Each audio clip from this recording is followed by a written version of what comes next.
राजा और मछुआरे की कहानी।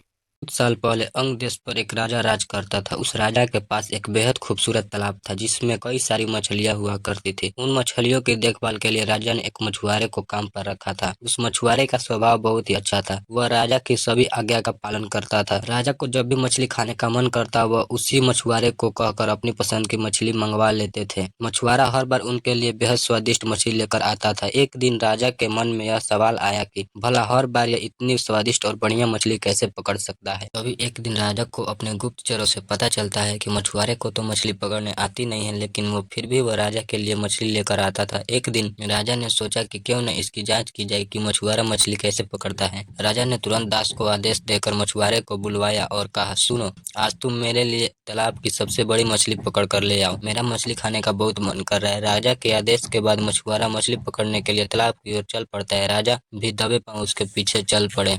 तालाब के पास पहुंचते ही मछुआरे ने एक मंत्र पढ़ा और तालाब की सबसे बड़ी मछली उसके पैरों के पास आकर गिर पड़ी। फिर मछुआरे ने तालाब को झुककर प्रणाम किया और वहां से मछली लेकर महल की ओर निकल पड़ा। राजा पीछे से सब कुछ छिप कर देख रहे थे। यह नजारा देख उन्हें बहुत आश्चर्य हुआ। फिर वह भी अपने महल की ओर चले गए। एक दिन मौका देखकर राजा ने मछुआरे से उसकी मछली पकड़ने के विधि के बारे में पूछा। राजा ने कहा, तुम ऐसा कौन सा मंत्र जानते हो जिसके बोलते ही मछली खुद ब खुद तुम्हारे पास आ जाती है? कृपया करके मुझे भी वह मंत्र सिखा दो। राजा की बात सुनकर मछुआरा आश्चर्य में पड़ गया। उसने कहा, क्षमा कीजिए महाराज, मैं इस मंत्र का उच्चारण आपको नहीं सिखा सकता हूँ। राजा शांत नहीं बैठे। वह मछुआरे से बार बार मंत्र सीखने की जिद करने लगे। अंत में मछुआरा मजबूर हो गया और उसने राजा को वह मंत्र सिखा दी। मंत्र सीखने के बाद एक दिन राजा तालाब के किनारे अकेले गए और उस मंत्र का उच्चारण किया। तभी एक मछली उनके पैरों के पास आकर गिर पड़ी। इसके बाद राजा बहुत खुश हुए। उनकी खुशी का कोई ठिकाना नहीं था। वह सबको यह बात बताना चाहते थे। एक दिन मौका देकर उन्होंने अपने दरबार में सभी लोगों को इस मंत्र के बारे में बताया।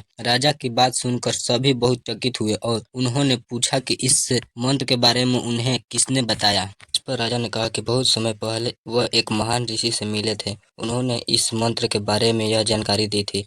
राजा की बात सुनकर सभी मंत्री भी इस बात की सच्चाई जानने के लिए तालाब के किनारे पहुंचे और मंत्र का उच्चारण करने लगे।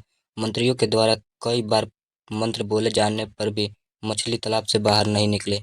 इस वजह से राजा को सभी मंत्रियों के सामने काफी शर्मिंदा होना पड़ा। इसके बाद वह उस मछुआरे पर गुस्सा कर होने लगे, उसे सजा सुनाने का आदेश दिए। तभी तालाब से अचानक आवाज सुनाई, सुनो राजन, तालाब में से एक भी मछली नहीं निकली। इसमें मछुआरे का कोई दोष नहीं है, बल्कि इसमें गलती तुम्हारी है। तुमने अपने गुरु को गुरु नहीं माना जिन्हें तुम्हें यह मंत्र सिखाया, इसलिए मछली तालाब से बाहर नहीं निकली।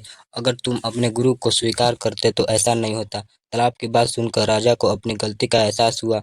उसने तुरंत मछुआरे से माफी मांगी और उसे अपने गुरु के रूप में स्वीकार किया। इसके बाद वह मंत्र काम करने लगा और राजा भी खुश हुआ।